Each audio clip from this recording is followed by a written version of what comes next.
and welcome to Mrs. Brookover's Art Channel.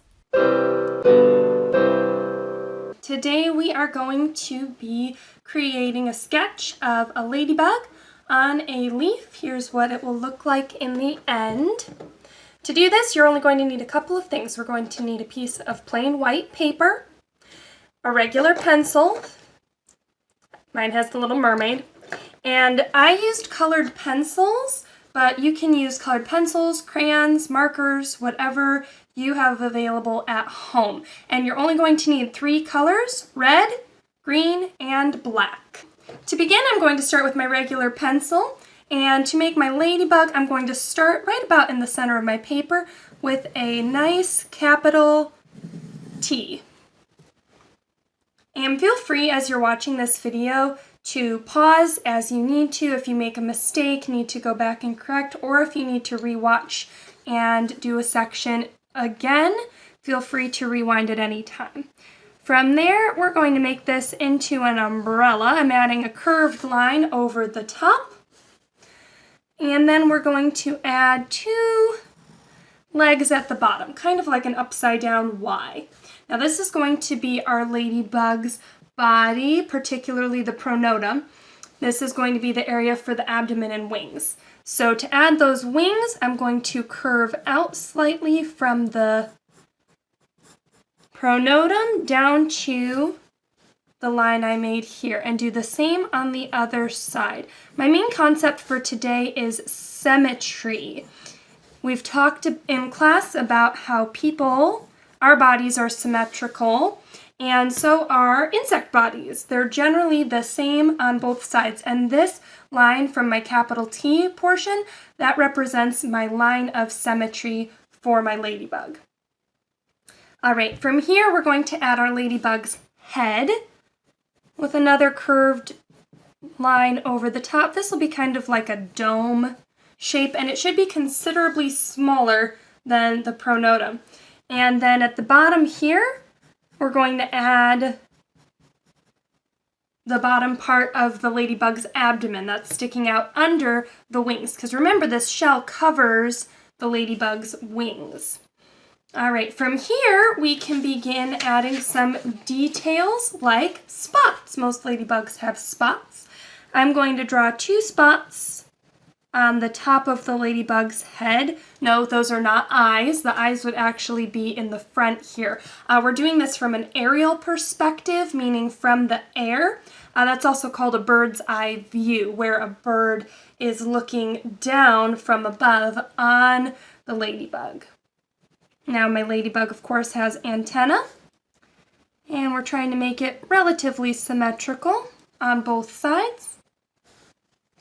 All right, on the pronotum, we'll have 2 spots. So if I have one on this side, I'm going to come around and make it symmetrical on the other side.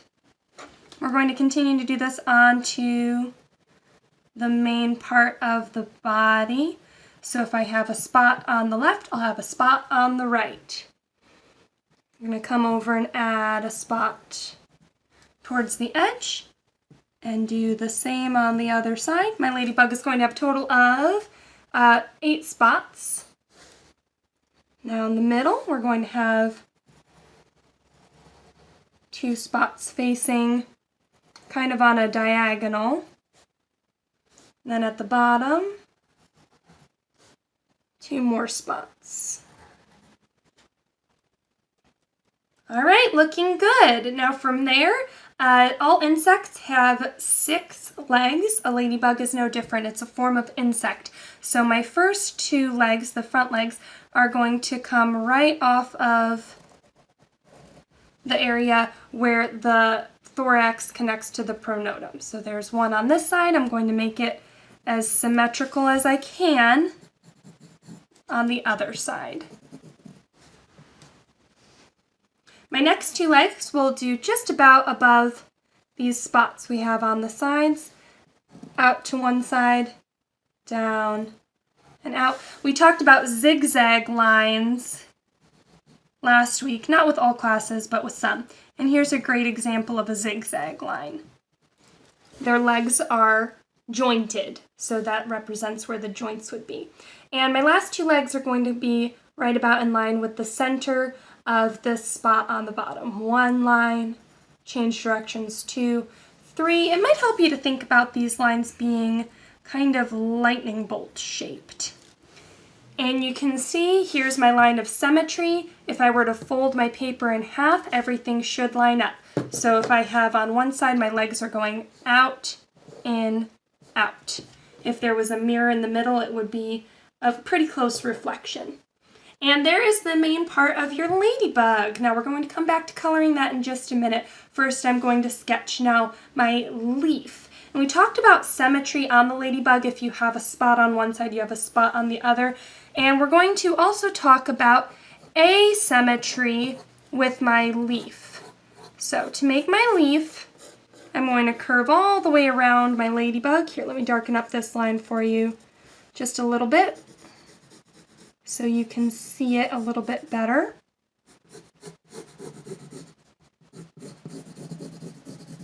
There we go.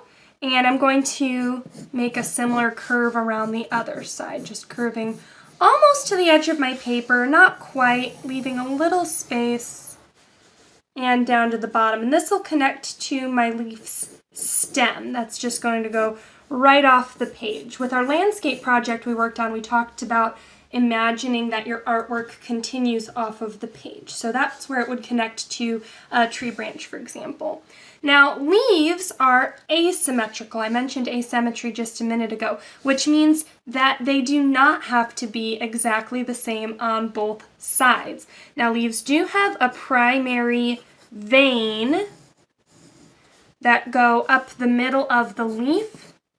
And you might think this is a line of symmetry, but it's not, because from there, the smaller veins that come off of this main vein do not have to be symmetrical on both sides. So here's a chance for you to just have a little bit of fun making veins. I'm going to do this all the way to the edge of the leaf.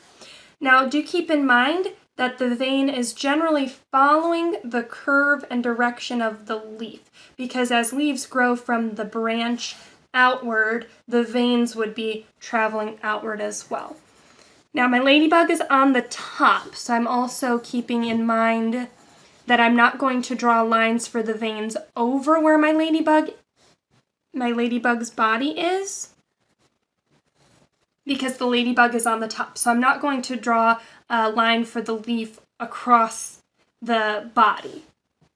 I'll just start right at the edge of the body. And I'm trying to make my veins go most of the way to the edge of the leaf. They don't all have to go to the edge of the leaf.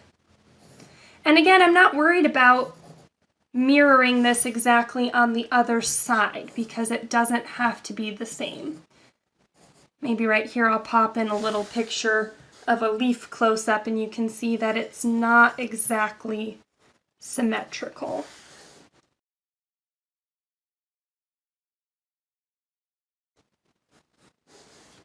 And your lines don't have to be perfectly straight. They don't have to be a perfect curve.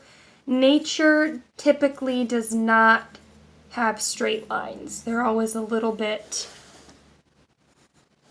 uneven.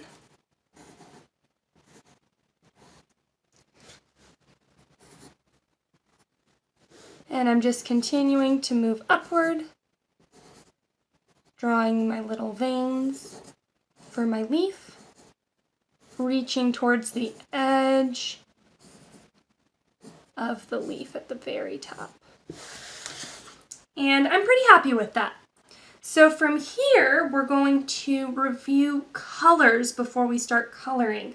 We talked about primary colors, my primary colors being red, yellow, and blue, and my secondary colors being orange, purple, and green. Now we're going to go a little bit further. Some of you are familiar with this from class and some of you are not, to talk about complementary colors. Complementary colors are colors directly across from each other on the color wheel. For example, red and green are the complementary colors we're going to be using today. Purple and yellow are also complementary colors, as are blue and orange. They're straight across from each other on the color wheel.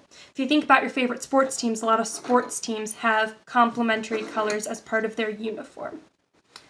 All right, now as I begin to color in my ladybug and leaf, just remember a couple of my coloring tips. I always outline before I shade. I've just found that that helps me to keep nice, clean lines, to not accidentally color my leaf red because I'm rushing. I'm going to take my time. And I'm using colored pencils, but remember, you can be using crayons, markers, colored pencils, any coloring things that you have available at home. I wouldn't really suggest pens just because the lines are so thin, it'll take you a really long time to do this. However, if that is all you have available and you have red and green pens, excellent. Use it. Now once I begin shading, remember we talked in class about trying to make all of my lines for these larger sections go the same direction. So I'm not going to color some this way and all of a sudden change and start coloring across. That we would use with cross hatching, but that is not an effective coloring technique. It'll end up looking kind of sloppy. So I'm trying to keep all of my lines going in the same kind of direction.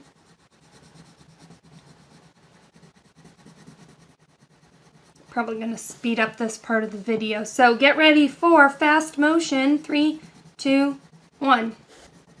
And remember, you can feel free to pause anytime. You can always go back and watch again or pause to catch up. This is on your time, working at your pace.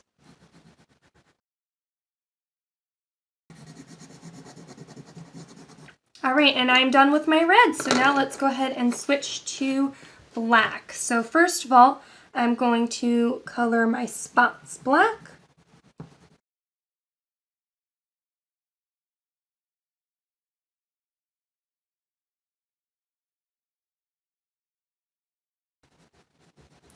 Except these two at the top. Because the pronotum is going to be black, these two spots and the two spots on the head are typically actually white, so don't go too crazy. I am, however, going to color this part of the abdomen that we can see on the back of the ladybug black as well. Again, just outlining before shading in. Make sure you're trying to get all the way to the edge. And if you need to go back later and color over any sections, that is perfectly fine. All right, I'm outlining my spots. Those are going to be white, so I'm just going to leave those alone. Outlining the pronotum.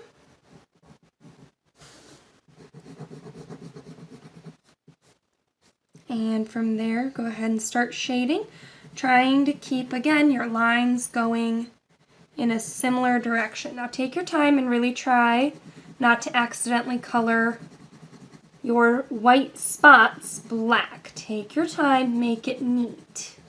Neatness always counts.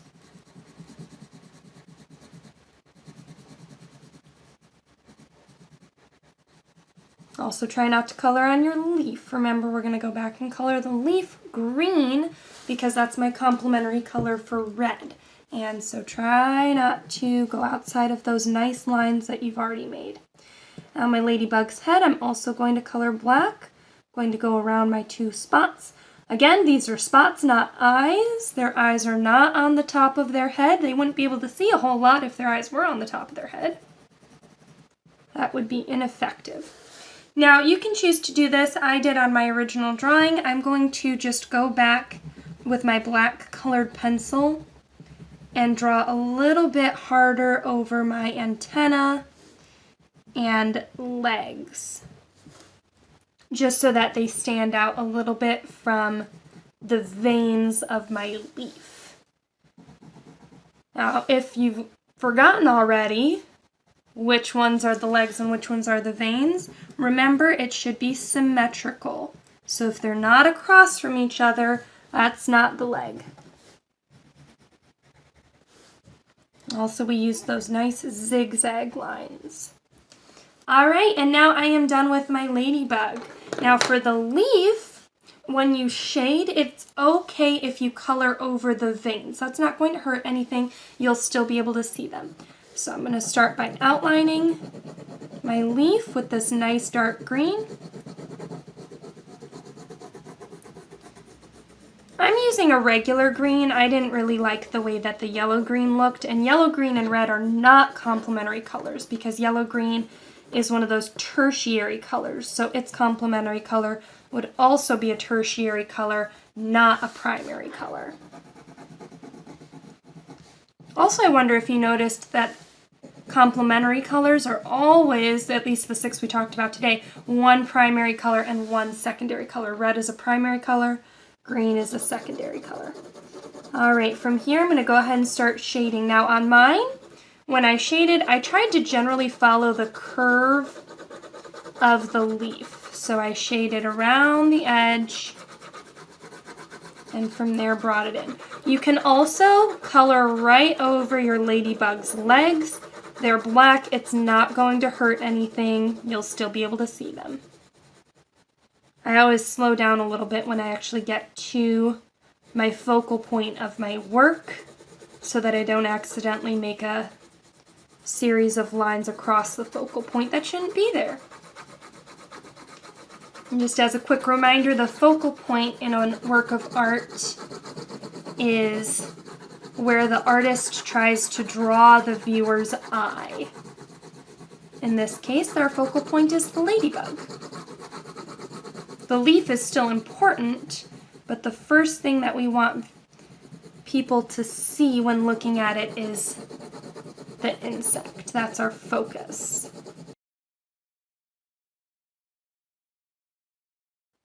Carefully go around your ladybug and then follow the curve with your shading.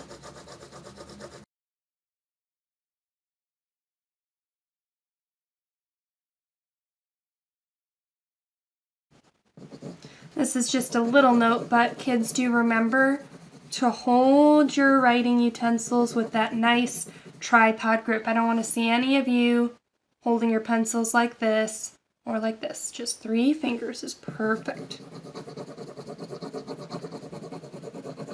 Just like how you hold a pencil in class. All right, and there we have it. Now, if you feel that you need to go back and darken up any areas, feel free to do so, just to make your shading a little bit more even, or you can leave it a little bit uneven. Remember, leaves are asymmetrical.